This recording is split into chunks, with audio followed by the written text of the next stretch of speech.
मैं अगर कोई चीज आपको दे रहा हूँ, आपको एक गाड़ी में गिफ्ट कर रहा हूँ, कि आप उसको तोड़ देंगे?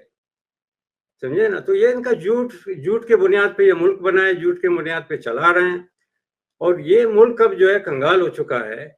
ये हमारा जो जेनोसाइड है ये रुकेगा नहीं, क्योंकि इनको खून भी लग चुका है, और हमारा जो दौलत ये लूट के ले जा रहे हैं। सबसे बड़ा एग्जाम्पल जो हमें उसने दिया वो पहलगाम दिया, जिसकी वजह से आपके जो है वो छक्के छुड़ा दिए हिंदुस्तान ने।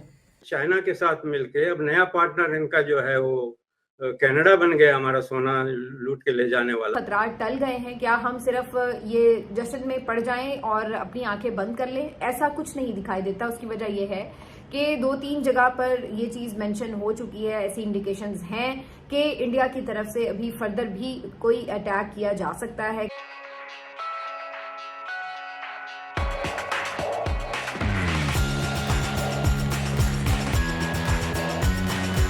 कराई। और उसके बाद जो अमेरिकन कंपनी को इन्होंने दावत दी है, और दूसरे पूरा एक बाजार, एक मंडी लगाया इन्होंने इस्लामाबाद में। इसमें ये जनरल साहब जो है वो बैठे हुए हैं, वो जो है दुकानदार बन के, कि हमारे जो है बलूचों की सरजमीन और उसका जो वसायल है उसको लूट के जो वो बेच रहे हैं। तो ये जो है वो चलेगा नहीं ज्यादा, समझे ना? बलूचिस्तान के लोग जो है वो जाग चुके हैं, वो उठ चुके हैं। बाकी आते हैं हम इस तरफ, नया जो सिचुएशन है इसका, जी जी। जो जो नया सिचुएशन है, जो नए हालात हैं, उसमें हम ये चाहते हैं कि हमारा जो डॉक्टर ताराचंद साहब ने नए हालात के अंदर वो ये समझते हैं कि अभी जो है हमको जो बाहर जो हमारा डायस्पोरा है, जो लीडरशिप है जो बाहर दुनिया में बैठी हुई है, उसके साथ ऑलरेडी डॉक्टर ताराचंद साहब ने राब्ते शुरू कर दिए हैं। और हम जो भी कुछ काम करते हैं तो एक म्यूचुअल अंडरस्टैंडिंग के साथ करते हैं। एक इंडिविजुअल खड़ा होके कहे कि भाई मैं जो है जाके एम्बेसी भी बना लूंगा, मैं ये भी कर लूंगा, तो ये तरीक़ेकार जो है वो इस तरह नहीं होता है। ये पूरे बलोच कौम का मसला है और एक सीरियस मसला है।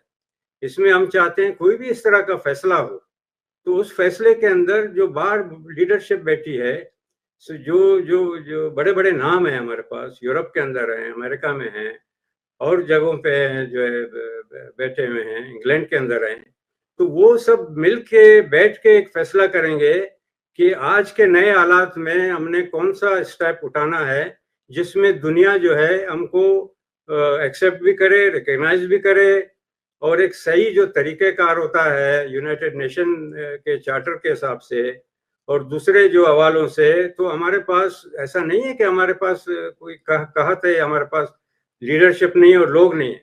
हमारे पास टैलेंटेड लोग हैं। इवन मुल्क के अंदर जो है, हम कल अगर आज़ाद हो जाते हैं तो हमारे पास टैलेंटेड लोग हैं बलूचिस्तान को चलाने के लिए, बलूचिस्तान को सिक्योर करने के लिए, और बलूचिस्तान को एक दुनिया में एक नया नाम रोशन देने के लिए हमारे पास सारा कैडर मौजूद है।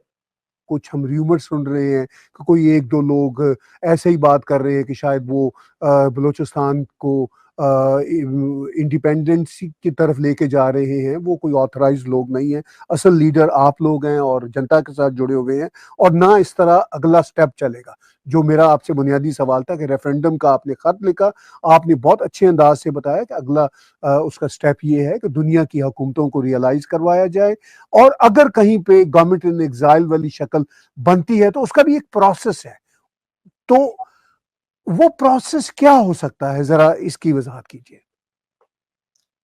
उसका प्रोसेस ये हो सकता है कि पहली बात तो ये है कि आपको फर्दर स्टेप के लिए एक होस्ट कंट्री चाहिए, और वो होस्ट कंट्री जो है वो आपको एग्जाइल गवर्नमेंट बनाने दे, आपको एम्बेसी जो है वो खोलने दे, और वो आपके साथ खड़ी हो, और वो कितने माइल तक आपके साथ जाना चाहती है, और किस किस लेवल पे वो आपको सपोर्ट करना चाहती है, और किस किस लेवल पे जो है वो आपको जो है आपके साथ बैठती है कि भी ये हमने करना है और ये हम नहीं कर सकते हैं। तो ये सारी चीज़ें जो है ना, इससे पहले एक ग्राउंड वर्क होता है, एक होमवर्क होता है, उस होस्ट कंट्री के साथ बैठा जाता है, और वो लीडरशिप हमारे पास है। हम बैठ सकते हैं, कोई भी कंट्री होस्ट करे में, जो हमें जो उम्मीद है कि शायद हिंदुस्तान जो है अगर हमें होस्ट करता है, वो तो वैसे ही पाकिस्तान उनको बदनाम करता है कि आप बलोचों को जो है वो सपोर्ट करते हैं, हेल्प करते हैं। मुझे तो लगता है कि अब वक्त आ गया है कि हिंदुस्तान जो है ये सारे उन चीज़ों से निकल आए और खुल्लम खुल्ला जो है बलोचों का हेल्प करे और ये सब चीज़ों में स्टेप बाय स्टेप हमारे साथ में चले। और ये पाकिस्तान जिस तरह से जो है, पाकिस्तान मुझे बताए ना, पाकिस्तान ने 1948 से बलूचिस्तान में अच्छा काम कौन सा किया सिवाय बर्बादी देने के, हमारे बच्चों की लाशें देने के, समझे ना। हम तो एक अल्फाज भी अच्छा हमारे दिल से और हमारे मुंह से नहीं निकलेगा पाकिस्तान के लिए। तो इसलिए हम चाहते हैं, हम दुनिया को भी ये बताना चाहते हैं कि ये टेररिस्ट कंट्री को अगर आपको ख़त्म करना है तो आप हमारा मदद करें। और जब बलूचिस्तान जो है ये खुद जो है जनरल कहता है कि मेरा शहरक जो है, उसका शहरक जो है वो गिलगित बल्तिस्तान है और वो कहता है मेरा डेस्टिनी बलूचिस्तान है। जब उसके डेस्टिनी को जब आप खत्म कर देंगे, काट देंगे, तो वो खुद कहते हैं मैं अपनी मौत खुद मर जाऊंगा। तो उस डेस्टिनी को खत्म करने के लिए दुनिया हमारी हेल्प करे ताकि उस डेस्टिनी से जो है वो डेस्टिनी बलूचों के लिए हो, बलूचों के बच्चों के लिए हो। ये सारा जो खिता है हमारा है।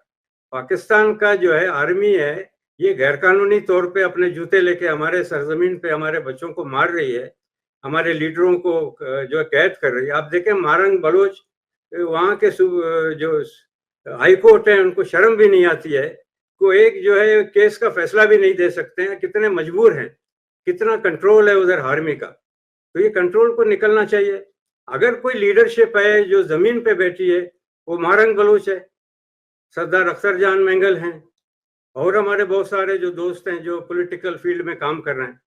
वो लीडरशिप है जो है वो वहाँ जमीन पे बैठ के मुश्किल हालात में भी काम कर रही है। कुछ ना कुछ वो शरारत कर सकता है। एक तो आपने देखा कि खुद यानी जो गवर्नमेंट ऑफिशियल्स हैं उनकी तरफ से भी इस खदशे का इजहार किया गया है कि अभी भी उनकी तरफ से तैयारियों का सिलसिला जारी है और कुछ जंगी सामान और कुछ ना कुछ सिलसिला उनका इस तरह से हो रहा है जिसमें बज़ाहिर ये लग रहा है कि वो अपनी जो दिफाई सलाहियत है उसको बढ़ा रहे हैं और कोशिश उनकी है कि जैसे कोई नया उन्होंने मार्का सर करना है। दूसरी तरफ ऐसा लग रहा है कि अब वो सिर्फ ये पीछे पीछे नहीं कोशिशें कर रहे बल्कि खुली धमकियां भी दे रहे हैं।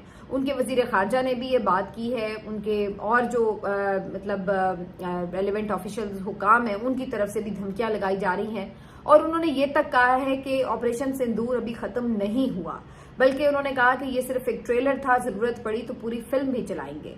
तो बेसिकली ये भी एक इंडिकेशन है इस बात की कि वो अभी सिमटे नहीं हैं, बात को खत्म नहीं कर रहे, बल्कि अभी फिलहाल उन्होंने एक पॉज जरूर लिया और उसकी वजह ये कि जो जोरदार जवाब आया उसने उन्हें लेने पे मजबूर कर दिया कि ये वो ठहर जाएं, ये पॉज लेने पे उन्हें मजबूर कर दिया। लेकिन ये बिल्कुल इस बात का खदशा अपनी जगह मौजूद है कि वो भी फर्दर कोई शरारत कर सकते हैं। तो अभी पाकिस्तान को पूरा फोकस इस बात पर रखना होगा कि उसने अपना डिफेंस जो है उसको किस तरह से मजीद इंश्योर करना है और जाहिर है कि इस बात से गाफिल नहीं होना कि कोई पीछे से घिनौना और बुज़दिलाना हमला भी हो सकता है। तो ये एक अपनी जगह जो है वो हकीकत मौजूद है। बाकी जो इसमें एक एंगल निकलता है वो ये कि जो आपकी पॉलिटिकल लीडरशिप है वो बड़ी बढ़ चढ़ के क्रेडिट लेने की कोशिश कर रही है और उनकी ख्वाहिश ये है कि जी ज़्यादा से ज़्यादा बूट पॉलिश करके एक तो अस्करी क़यादत को अपने साथ रखा जाए मुस्तकिल, और साथ में ये भी कि अपनी भी तशहीर की जाए कि जैसे उनका भी बड़ा कारनामा है और वो भी बड़े कोई इसमें पेश रहे हैं। तो वो उनकी अपनी एक यानी इसको आप कह लें कि एक कामयाबी तो एयरफोर्स ने ये बिल्कुल दी है पाकिस्तान को।